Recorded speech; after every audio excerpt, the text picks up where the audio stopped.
Bonjour à tous, soyez les bienvenus dans le 18h de Télé Nantes. Youpi, c'est mercredi. Ce soir, on vous propose une programmation éclectique comme on les aime. On retrouvera en fin d'émission notre coach préféré, Fabrice de l'asso Body Art Nantes.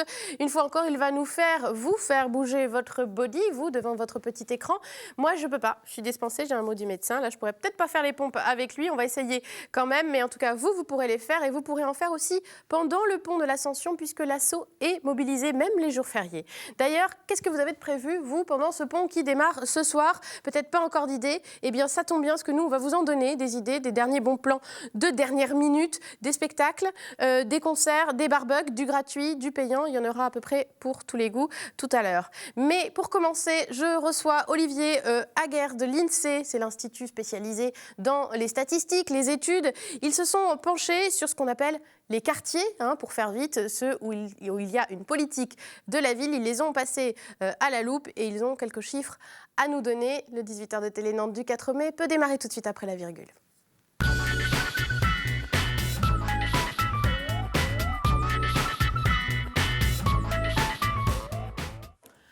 Olivier Aguerre me rejoint. Aguerre, voilà, je l'ai bien dit. Bonsoir. Bonsoir. Merci d'être avec nous. Vous êtes le directeur du service des études de l'INSEE Pays de la Loire.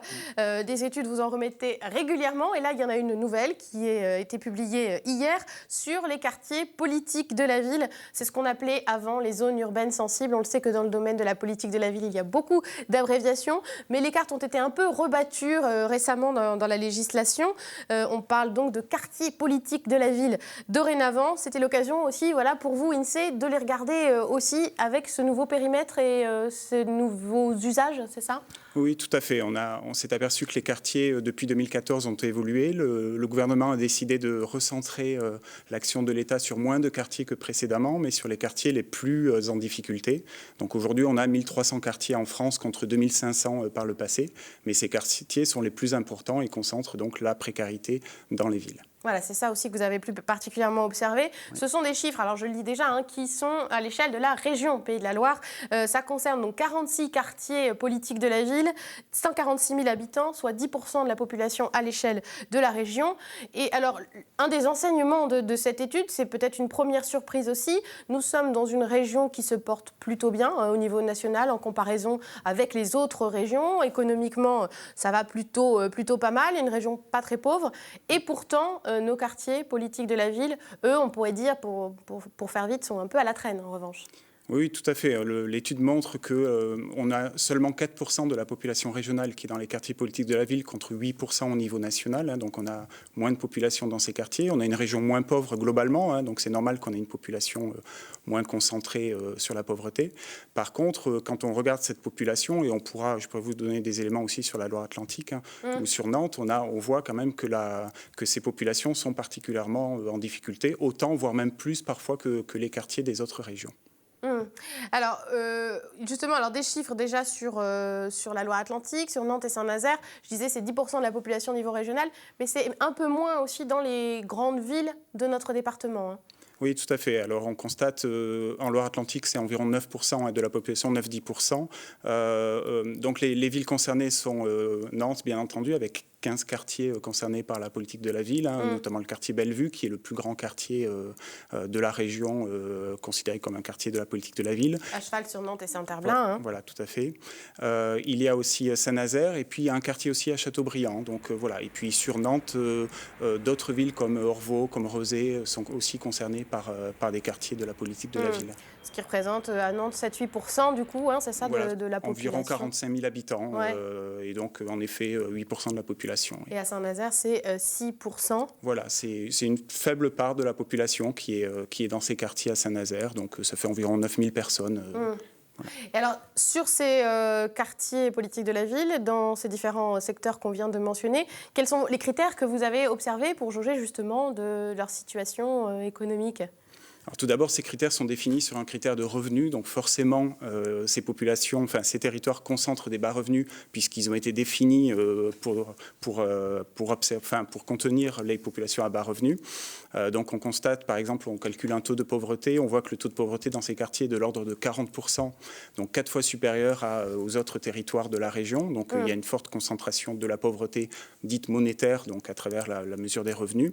Et puis on constate aussi que sur d'autres domaines, sur le marché du travail, sur l'éducation, sur les logements, ils ont aussi des caractéristiques bien plus défavorables que les autres territoires. Donc, par exemple, il y a une forte part de population monoparentale et on sait que les familles monoparentales sont souvent en difficulté.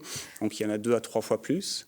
Alors sur ces chiffres, 42% au niveau régional, vont 40% de ces personnes qui sont en dessous du seuil de pauvreté. C'est un chiffre important quand même, 4 fois plus que le reste de la région, vous l'avez dit. Ça ne signifie pas pour autant que la pauvreté se concentre uniquement dans ces quartiers, il faut bien le dire aussi. Oui, il faut bien le préciser. En fait, on constate que seulement 35% des populations en situation de pauvreté dans l'agglomération de Nantes sont dans les quartiers politiques de la ville. Ça veut dire qu'il y a les 2 tiers sont en dehors de ces quartiers. Donc on a une certaine mixité quand même en France dans les villes. Et donc on peut avoir même dans des quartiers plutôt favorisés quand même des populations pauvres. Et dans les quartiers plutôt en situation de pauvreté, on a aussi des familles qui ne sont pas en situation de pauvreté. Donc on a une certaine mixité, même si la pauvreté se concentre quand même dans ces quartiers. Ouais.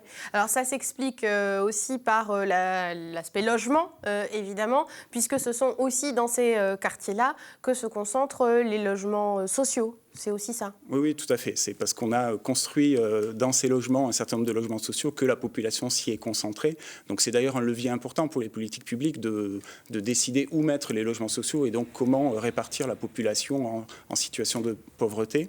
On sait que dans les dernières actions de l'État, il y a la volonté de développer les logements sociaux dans d'autres quartiers que les quartiers politiques de la ville pour mieux répartir la population en difficulté sur le territoire. Et moins avoir ce sentiment, alors le mot est un peu fort, mais de ghetto, en tout cas, d'îlots de pauvreté au cœur des grosses agglomérations. Oui, tout à fait. On constate que cette population concentre des difficultés sur différents domaines et se concentre sur ces mêmes territoires. Alors, ça permet aussi à l'action publique de concentrer des actions sur ces quartiers et d'essayer d'aider ces populations qui sont concentrées. Mais c'est vrai qu'il peut y avoir ce sentiment de se sentir dans un environnement en difficulté. Alors, c'est 41% des logements sociaux, à l'échelle en tout cas de la région, qui se trouvent dans ces quartiers donc, politiques de la ville. Un autre aspect aussi que vous avez observé, c'est, vous l'avez un peu mentionné, l'accès au marché du travail. On s'en doutait, enfin c'est des intuitions qu'on a, mais ça se confirme. Dans ces quartiers politiques de la ville, on a plus difficilement accès au marché du travail. Oui, tout à fait. Alors, le petit point positif, c'est que dans ces quartiers, les personnes en emploi sont un peu plus en emploi que dans d'autres quartiers politiques de la ville, des autres régions ou des autres départements. Donc, on sait qu'on a un marché du travail un peu plus dynamique que dans d'autres régions. Oui, à l'image du dynamisme de la région globalement, quoi. Tout à fait. Mais c'est vrai que ces personnes sont beaucoup plus en difficulté. Par exemple, le taux de chômage de ces populations est de l'ordre de 25% quand il est de 10% pour le reste du territoire de l'agglomération de Nantes, par exemple. Et puis, ceux qui ont accès à l'emploi ont en plus accès à des emplois plus précaires, et donc sont sur des emplois moins rémunérés et avec des risques de perdre leur emploi, donc des situations beaucoup plus dégradées, en effet. Donc c'est du CDD, c'est de l'intérim, ce sont des contrats plus précaires. Ils sont 26% concernés dans les quartiers politiques de la ville, contre 16% dans le reste des unités urbaines, selon le vocabulaire que vous avez employé, pour ce qui est de la région. Du coup, on se dit, peut-être rien de nouveau sous le soleil, finalement. On observe que les revenus sont moindres dans ces quartiers politiques de la ville, qu'on a beaucoup de logements sociaux, que le chômage est plus important. Rien de nouveau. Alors, en effet, on pouvait imaginer qu'on obtiendrait ces résultats. L'intérêt, c'est d'abord de savoir calculer de la pauvreté, un indicateur de pauvreté qu'on ne savait pas calculer par le passé. Donc, c'est intéressant d'avoir cette mesure de l'écart de pauvreté entre ces territoires et les autres. C'est la comparaison qui est Voilà, c'est la édifiante. comparaison qui est en effet édifiante. Et puis là, cette première étude permet uniquement d'avoir des chiffres globaux, mais on va produire des résultats par quartier qui nous permettront de voir où mettre l'action entre les quartiers les plus en difficulté difficulté. On sait que Sillon-de-Bretagne, par exemple, est un quartier de Nantes qui est particulièrement en difficulté par rapport à d'autres quartiers. Donc voilà, donc on pourra comme ça identifier les territoires sur lesquels il faut porter le plus d'action. Et puis dans certains quartiers, l'action concerne plutôt l'emploi, sur d'autres, ça concernera peut-être plus les familles. Donc voilà, donc on donnera plus d'éléments. Les outils que vous produisez, ce sont aussi des supports pour l'action publique, pour l'action politique. Les élus vont s'en servir justement voilà, pour diriger leurs actions? Alors c'est un de nos objectifs, en effet. On essaye à la fois d'éclairer, d'informer l'ensemble de la population, mais aussi de donner des outils aux acteurs publics pour mener des actions. Donc on travaille d'ailleurs avec les services de l'État sur une étude plus approfondie sur ce sujet. Et on espère que l'ensemble des acteurs, y compris les associations et puis les collectivités, s'empareront de ces résultats pour mener des actions. Même si pour eux, on peut se dire, c'est un peu un constat d'échec. Ces résultats. On sait que ça fait des années qu'il y a une politique de la ville. Récemment, on fêtait les 30 ans de la politique de la ville l'année dernière, justement. Malgré cela, malgré les différentes initiatives qu'il y a pu avoir, finalement, ça n'avance pas beaucoup. C'est aussi le constat. Alors, c'est difficile de dire si c'est un constat d'échec ou pas. On sait que il existe toujours une pauvreté en France et on sait que la pauvreté sera toujours concentrée sur certains territoires plus que d'autres. Donc, on sait qu'il y a eu quand même des actions publiques importantes, notamment de rénovation urbaines qui ont eu un impact visible pour la population de ces territoires. On sait qu'il y a des actions... ça veut dire que les immeubles sont plus beaux aussi, consomment moins d'énergie, sont rénovés? Voilà, on essaie aussi de détruire des grandes barres d'immeubles pour essayer de construire un peu plus à l'horizontale des logements qui sont plus agréables à vivre pour la population. Ce qui a été le cas dans le quartier du Breil ou des Dervalières récemment aussi. Voilà, tout à fait. Et puis il y a des actions qui sont faites en matière de santé, des actions en matière d'emploi. Donc ces actions permettent à certaines de ces populations de sortir d'ailleurs de ces quartiers, de sortir de ces situations de difficulté. Mais la pauvreté est toujours présente en France, notamment en période de crise, comme on le constate aujourd'hui, et forcément concentrée là où les revenus là où les loyers sont les plus faibles et là où les logements sociaux sont présents. Alors aussi, lors d'une étude assez récemment, vous aviez dit que notre département, notre région était très attractive. Il y avait eu des chiffres qu'avait donné l'INSEE. Et à travers cette étude, on voit aussi que l'attractivité, elle concerne aussi les populations qui vont dans ces quartiers de politique de la ville. L'attractivité, elle fonctionne aussi dans ce domaine. Oui, tout à fait. L'attractivité, c'est un point positif. C'est attirer de la population. Ça montre qu'on a un certain dynamisme, un certain attrait dans le département. Mais forcément, parmi toute cette population qui croît, une partie d'entre elles se trouve en difficulté. Et donc, forcément, l'ensemble de la population augmente. Et donc, la population pauvre aussi augmente et se situe notamment dans ces quartiers, mais pas seulement, comme on l'a dit tout à l'heure. Donc voilà, donc forcément, et puis on peut aussi attirer des populations en difficulté qui sont attirées par les territoires les plus dynamiques de France, comme peut l'être la Loire-Atlantique. Et donc voilà, donc forcément, ça nécessite de prendre en compte ce phénomène. Eh bien, merci beaucoup de nous avoir donné ces premiers éléments, en tout cas, de cette étude. On a bien compris qu'il y en aura d'autres à suivre, donc on sera sans doute amené à en reparler, puis à affiner aussi quartier par quartier. Une consultation est possible en ligne déjà de cette étude? Oui, tout à fait. Elle est en accès libre sur notre site internet insee.fr. Et bien voilà, n'hésitez pas à aller y piocher quelques infos si vous êtes intéressé par le sujet. Merci beaucoup pour toutes ces infos, merci. Et tout de suite, comme prévu, je vais vous donner quelques idées pour occuper votre pont de l'Ascension.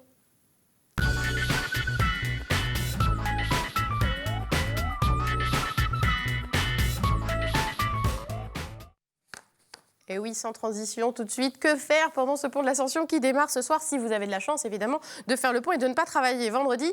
Eh bien, je vous propose d'aller voir Jonathan Lambert. Alors, vous vous dites comme ça, c'est qui celui-là? Et pourtant, vous l'avez sûrement déjà vu à la télé. Il a incarné de nombreux personnages costumés, perruqués, grimés dans l'émission On n'est pas couché, chez Laurent Ruquier. Vous l'avez peut-être aussi vu au cinéma dans L'amour dure 3 ans, dans Dépression et des potes. Eh bien, vous allez pouvoir le voir sur scène. Il est en création à Nantes, à la Compagnie du Café Théâtre, cette petite salle de la rue des Carmélites, pour un tout nouveau spectacle, un tout nouveau one-man show qui s'appelle Looking for Kim.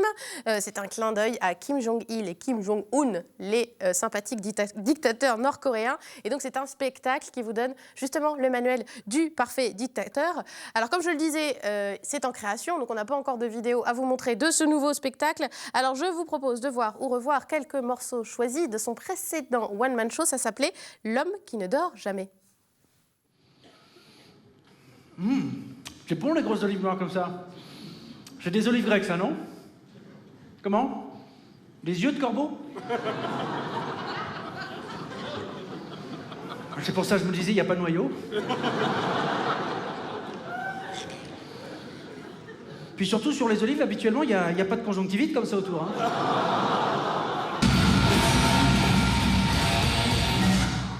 Hein? Qu'est-ce qu'il est drôle. Hein? Ah non, franchement, il est drôle. Hein.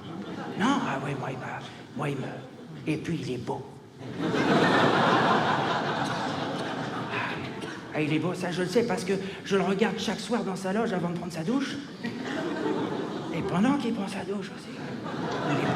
Il est beau, beau, beau. Baiser, baiser, baiser, baiser, baiser, baiser, baiser, baiser, baiser, baiser, baiser. Alors quand je suis sorti de prison, j'ai essayé de reprendre une vie normale, hein, retrouver les gestes simples de la vie d'un homme libre, boire un café au zinc, acheter le DVD des ch'tis. Ouais, il en reste un.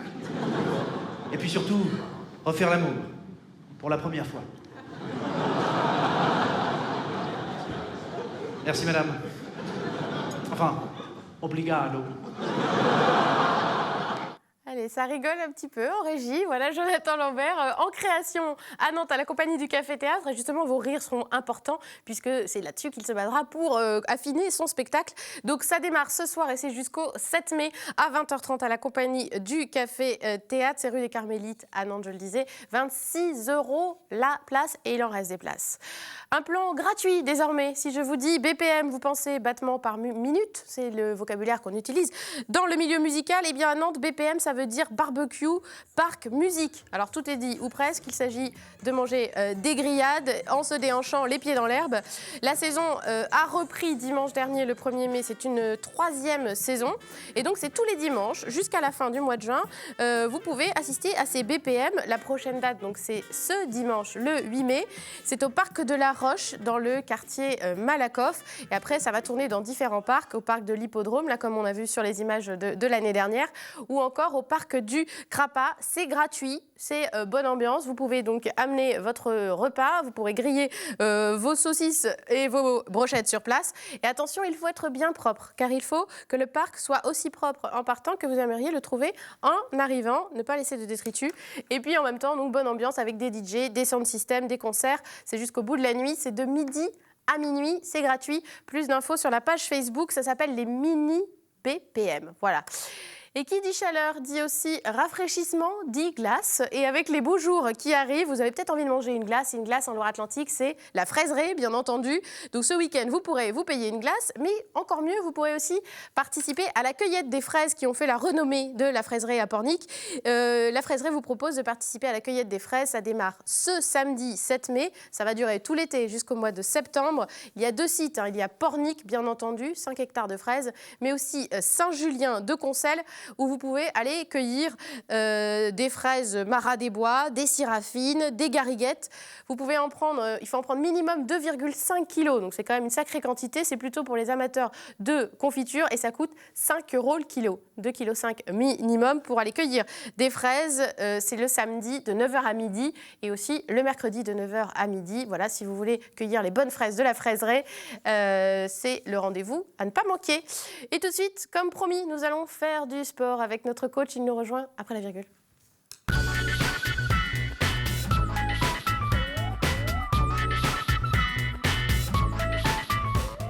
Buongiorno Fabrice. Je suis italien aujourd'hui. Italien aujourd'hui, ouais, Fabrizio. Alors, un peu les Italiens et tout. On fait du sport avec vous. Alors j'ai trop parlé, il paraît. On n'a plus beaucoup de temps, donc il va falloir être efficace. On va être efficace. On sait faire ça. Alors que bon, hein, moi je suis un peu handicapée. Oui, mais c'est pas grave. Je le ferai à ta place, il faut. C'est bien. Un petit peu de musique. C'est parti. Alors aujourd'hui on fait du killer. Ouais, non, tu sais pas. C'est un killer. C'est un truc que je fais en général en fin de séance. Je voulais le faire aujourd'hui, donc on va coupler 2 pompes. On va se relever en faisant un burpee et on va enchaîner 4 mountain climbers. Il faut le faire 4 rounds. Ensuite, on prend genre 20-30 secondes de repos suivant ses moyens physiques. Et on reprend ça pendant 5 minutes. Ça fait une petite séance, ça attaque un peu. Alors je me demande si mountain climber, c'est pas la première fois qu'on le fait. Possible. Il va falloir le montrer. C'est un travail d'abdos. De grimper la montagne, quoi. Voilà. Enfin là, on va rien grimper du tout, mais et là, je ramène les genoux. Après, il y a plein de façons de le faire. Mais aujourd'hui, on va le faire comme ça, en regardant bien devant soi. Travail d'abdos, donc avoir le dos bien plat, aligné avec les fesses. Ouais, mountain climber, c'est ça veut dire grimper là. Ça veut dire grimper, monter la montagne. Monter la montagne. À cheval. Okay. Donc je te montre. Donc je vais faire mes 2 pompes. 1. Je fais rien pour une fois. 2, après je vais faire mon burpee. Hop. Et je vais enchaîner 4 mountain climbers. Et après je reprends 2 pompes, Ouais. etc. etc. etc. D'accord. T'essayes ou pas? Bah. Attends, bah, tu sais quoi, tu vas me servir de faire les parties modifiées. D'accord, je vais Ok. faire ça. Donc, sur les genoux pour le... On va venir sur les genoux pour Ah, toi, ça, vas-y, je viens, on peux fait peut-être faire ensemble. les genoux quand Ouais, même. genoux, ça va passer. Ouais, c'est On que enchaîne ça les tire, 2 hein. pompes. Hop. Hop. Ok, Ok. pour le burpee modifié, on ramène les jambes. Juste on saute, ça implique pas trop les mains. Ah oui, c'est bien. Parce que Et la normalement, classe ça tire, sinon c'est mon petit Pareil, majeur. modifié là, on ramène les jambes là. Et après on enchaîne les mountain climbers. Ok. Ça fait décolleté. Comme ça, on a un petit bobo au doigt. On arrive à le C'est faire. ça, j'ai fait un geste pas très joli, je suis désolé. Mais Bah c'est non, le mais c'est doigt mon qui est majeur, blessé. c'est hein. mon majeur. C'est pas Alors de vous ma me faute. disiez tout à l'heure, le majeur, ça sert à rien. Bah, dans ça la sert à main. rien, mais c'est pas trop un droit de prise quoi. Voilà, il y a des doigts, ça va. Tous Ouais. les autres doigts, ça sert. Ça quand sert on bien celui-là un escalade peu et tout. moins, voilà. Celui-là, il Un sert peu moins. moins droit de prise. Mais bon, Bon, il on fait la mal un refait peu. Ah oui, ça fait Ah mal. bah, attends, je te Sur regarde. tout ce que t'as eu. Tu me regardes? T'as chaud un peu là, non Ouais, il m'a fait chaud, c'est clair. Là, j'ai trop chaud. Allez, c'est parti. Donc, 2 pompes. Hop. Burpee. Hop. Hop. 4 mountain climbers. Et je reprends. 2 pompes. Donc ça, c'est après une bonne séance de sport pour Ouais, en fin de pour séance en général. finir, quoi.